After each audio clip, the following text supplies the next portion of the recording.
Tulsa King Season 3, Episode 1 wastes no time pulling Dwight into a nightmare. The finale of last season ended with his arrest during a raid on Margaret's home, but now we see the true reason behind it. Dwight's first encounter inside his cell is with Special Agent Muso, a man with a cold stare and a tighter grip on Dwight's future than any rival could ever have. Muso assures Dwight that Margaret is safe, but the reassurance feels hollow. Almost immediately, the conversation turns sharp. Muso brings up the killing of Ripple, the informant Dwight eliminated years ago, an informant who, as it turns out, was working directly for Muso. To Muso, Ripple wasn't just another casualty of the mob world. He was a tool to dismantle the Anani family and a personal investment. With Ripple gone, Muso's operation collapsed, and he never forgot who was responsible. But the anger doesn't stop there. Muso lays out his entire case against Dwight like a prosecutor delivering a death sentence. He calls Dwight reckless, pointing out the gang wars he ignited in Tulsa, the rivals he eliminated like Chicky and Ming, and the ordinary citizens he pulled into his criminal orbit: Bod, Tyson, Mitch, and Grace. To Muso, Dwight isn't just a mobster trying to survive. He's a virus spreading corruption through Tulsa, infecting people who should have lived clean lives. And now, Muso has leverage. He tells Dwight bluntly, "From this moment on, you work for me. Whenever I call, you answer. If you don't, your friends and family will suffer the consequences." Though Muso doesn't reveal exactly how far he's willing to go, the threat is sharp enough to pierce through Dwight's usual stone-cold confidence. After what feels like days in custody, Dwight is finally released back to the streets. Bigfoot greets him warmly, as if nothing has happened. But the look on Dwight's face says it all. This isn't freedom. His hair unkempt, his suit wrinkled, his aura heavier than before, Dwight seems like a man who's been through hell, and knows he's not out of it yet. The leash Muso placed around his neck is invisible to everyone else, but Dwight feels its weight with every breath. Not long after, Dwight receives a call that chills him to his core. On the other end is Ray, a ghost from his past with dangerous ambitions. Ray doesn't bother with pleasantries. He cuts straight to the point, threatening Dwight's grandchildren if Dwight doesn't agree to meet. To make matters worse, Ray sends Goody as the messenger, making it clear he has his claws in Tulsa already. During their meeting, Ray dangles a temptation Dwight once would have killed for: his own crime family and full turf in New York. But Dwight has changed. He's built his empire in Tulsa, and he isn't willing to trade it for promises from a man he doesn't trust. He refuses. Ray pushes harder, demanding a slice of Dwight's profits. But Dwight's answer is sharp and final. After losing decades in prison, he owes nothing to anyone. Not to Ray, not to Muso, not to the ghosts of New York. Insulted, Ray watches Dwight walk away, a storm brewing in his eyes. The tension between them is set to ignite, and both men know it's only a matter of time. As Dwight tries to regain his footing, Mitch enters with news that could either stabilize their future or destroy it completely. Mitch, now running Car City with Fred, reconnects with Cleo Monteague, an old flame whose family owns a valuable distillery. Cleo reveals her father, Theo, wants to sell it off. But there's a catch. Gangster Jeremiah Dunmere is already lined up to buy, and everyone knows Jeremiah doesn't negotiate. He intimidates. Mitch sees the distillery as an opportunity, a way for him and Cleo to secure their own legacy, and he pushes Dwight to take the deal before Jeremiah locks it down. Dwight, cautious as always, doesn't jump immediately, but he promises to consider it. This sets the stage for a dangerous rivalry, because in Tulsa, business deals are never just business. They're declarations of war. Meanwhile, Bod, restless and frustrated, makes a costly mistake that threatens to unravel everything. Still stuck doing errands and handling cash drops, Bod vents his anger during a routine delivery. Instead of bringing the money to Bill, the same Bill who murdered Jimmy, Bod mistakenly shows up with his comic books in the bag. Tyson and Grace are dragged into the mess, detained by the Casey gang until Bod retrieves the real money. But when Bod returns, his rage takes over. He beats the thug responsible for Jimmy's death, ignoring the bigger picture in favor of personal vengeance. The episode builds toward a brutal climax when Dwight and Mitch finally approach Theo about buying the distillery. They offer him a fairer deal than Jeremiah, one that promises long-term security for his family. For a moment, it seems like Dwight has outmaneuvered his rival. Theo agrees, visibly relieved to align with someone who won't strangle him with threats. But victory is short-lived. Jeremiah arrives soon after, furious that Theo dared break their handshake agreement. His response is swift and merciless. In front of his men and his own son Cole, Jeremiah has Theo killed and the estate burned to the ground. The flames light the night sky, signaling the beginning of a bloody war between Dwight and Jeremiah. And yet, there's a deeper problem.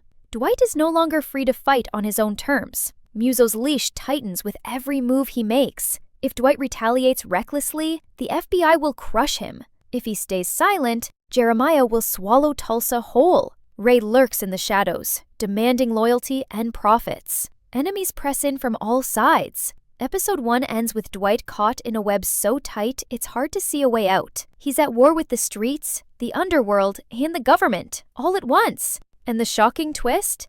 The deadliest enemy may not be Jeremiah or Ray, but Muso, the man who controls him from the shadows. Dwight's life in Tulsa is no longer predictable, and the episode makes it clear that danger lurks around every corner. After the shocking murder of Theo Monteague, Dwight realizes that even the most calculated moves can spiral into chaos in a city ruled by fear and power. Jeremiah Dunmire's ruthlessness is unlike anything Tulsa has seen, and his presence casts a shadow over every business deal and alliance. Dwight's phone rings constantly, each call from Muso reminding him that his hands are tied in more ways than one. The federal agent has a chilling way of making threats feel inevitable without ever lifting a finger directly. Dwight knows that one misstep could land his friends and family behind bars. Or worse. Meanwhile, the fallout from Bod's reckless outburst continues to ripple through the city. News of the violent incident spreads quickly among rival gangs, making Dwight's operations even more vulnerable. Tyson and Grace, shaken by the events, start questioning whether they want to remain involved in the criminal chaos, while Bill watches from the sidelines, ever patient, waiting for Dwight to falter. Dwight's careful balancing act. To complicate matters further, Rye intensifies his pressure. He's no longer just a voice on the phone. He becomes a looming threat, reminding Dwight that loyalty and territory are commodities that can be taken by force. Rye's connections run deep, and the proposition he offers Dwight, a crime family in New York, is tempting in ways that test the Tulsa Kingpin's resolve. Dwight, however, refuses to be drawn into old conflicts that have already cost him decades of his life. His mind is focused on Tulsa, on the empire he's built, and on protecting those who matter most. But Rye's persistence becomes almost surgical, chipping away at Dwight's defenses in subtle ways. Every threat, every demand becomes a psychological battlefield where Dwight must think 10 moves ahead just to survive the day. The tension builds not just from physical danger, but from the mental toll of constant manipulation. While Dwight contemplates these threats, Mitch and Goody navigate their own tense alliances. Mitch, motivated by a mix of personal ambition and old flames, sees the Montague distillery deal as a crucial pivot. He believes that aligning with Dwight is the only way to ensure stability and long-term gain, but he also recognizes the risk. Jeremiah is unpredictable, violent, and well-connected, while Dwight is tethered to Muso in ways that limit his options. Goody, always the observant advisor, points out that even minor miscalculations could lead to a massacre. This creates an atmosphere where trust is fragile. Every conversation carries weight, and every decision could be fatal. Mitch and Dwight's cautious negotiation with Theo, juxtaposed against Jeremiah's later violent intervention, demonstrates just how high the stakes are in Tulsa's criminal underworld. Amid this chaos, Dwight makes calculated moves to consolidate his own position. He begins leveraging relationships with allies, who, despite their own flaws and personal motivations, understand that survival depends on aligning with him. Mitch becomes a critical figure in this strategy, bridging gaps between personal ambition and mutual protection.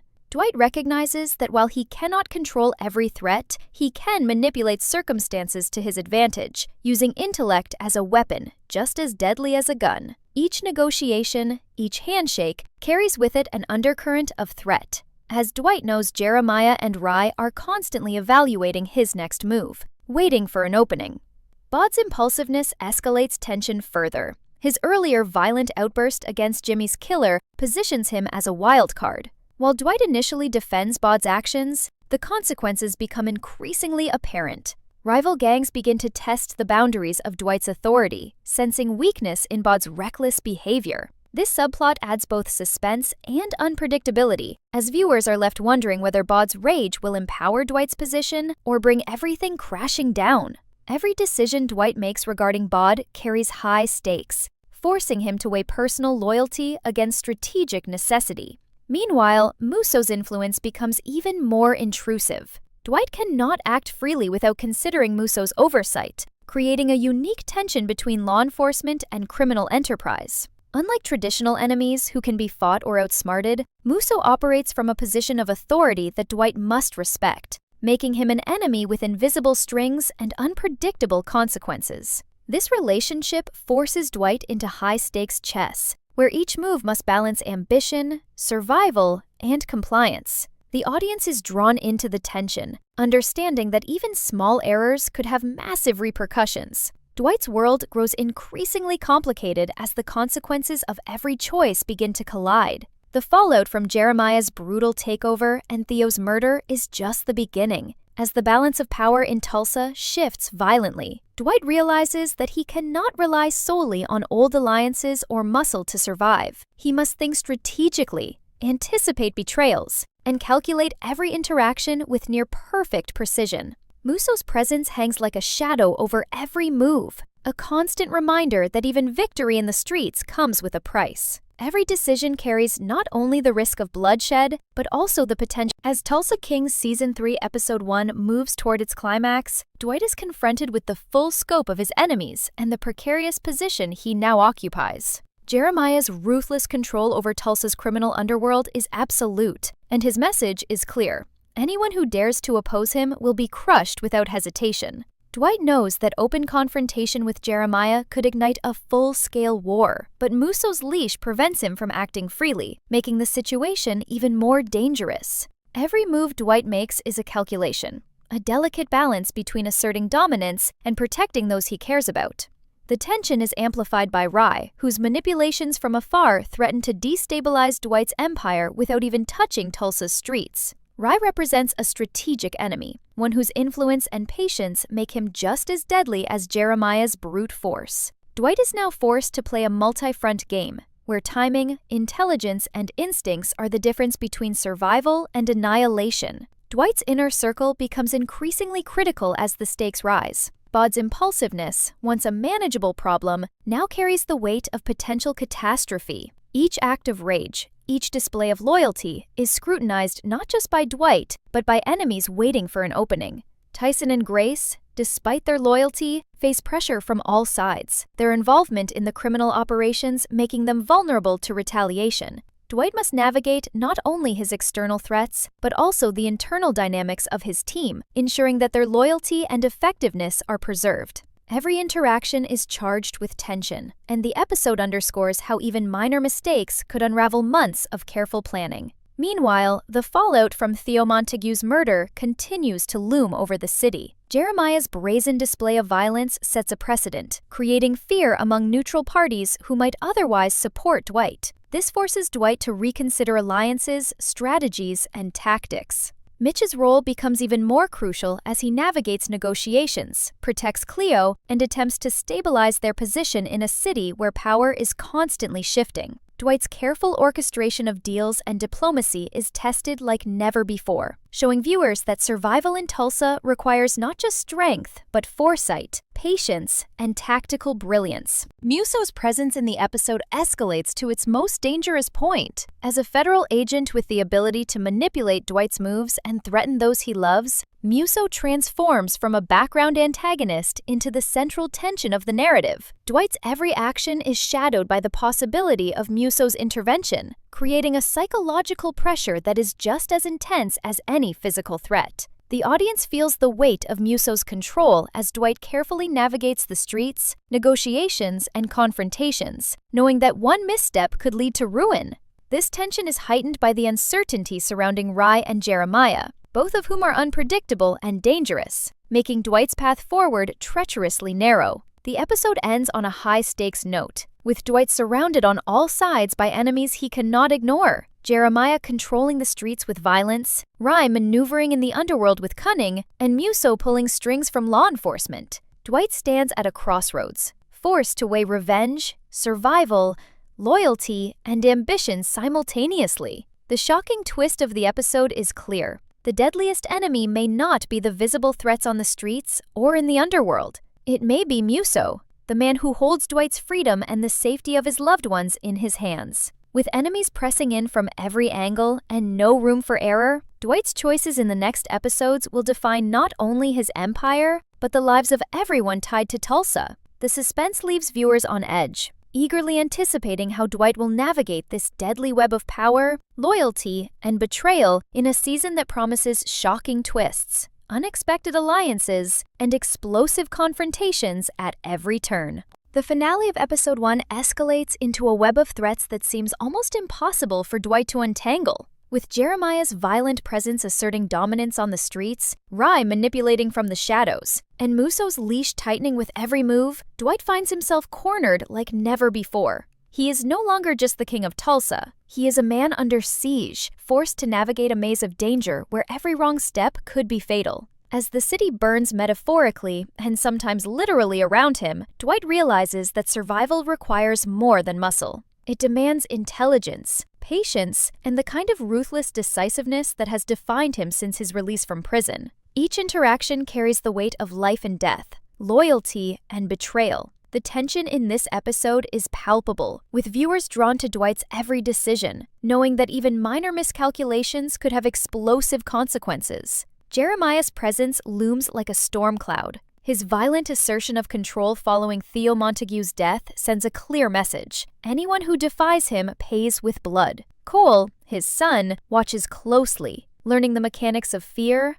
loyalty, and brutality. Dwight understands this new reality. He is no longer facing a single adversary, but a family dynasty built on intimidation and terror. Every move Dwight makes against Jeremiah must be precise. A premature strike could lead to further retaliation, putting his allies and innocent bystanders in grave danger. The streets of Tulsa have become a chessboard, and Jeremiah is a player who will not hesitate to remove pieces without warning. Dwight's counterplay, therefore, must be a mixture of strategy, deception, and timing, keeping the audience on edge with every scene. At the same time, Rye's manipulations continue to ratchet up the tension. Unlike Jeremiah, Rye doesn't rely solely on brute force. His threats are subtle, psychological, and deeply invasive. The proposition to hand over profits or give up control is never simply about money. It's about loyalty, control, and testing Dwight's limits. Rye operates like a surgeon, probing for weaknesses, exploiting vulnerabilities, and creating pressure points that Dwight cannot ignore. This dual threat, combining Muso's legal authority, Rye's underworld cunning, and Jeremiah's raw violence, forms a perfect storm that Dwight must survive. Viewers are left gripping their seats as the complexity of the enemies surrounding him is fully revealed. Each with their own motivations, Bod continues to play a crucial but unpredictable role in Dwight's world. His impulsive and emotional decisions make him both an asset and a liability, creating tension not just with Dwight's enemies, but within Dwight's own circle. Tyson and Grace, caught in the middle, serve as stabilizing forces, but even they are at risk, forced to navigate loyalties while facing threats from multiple directions.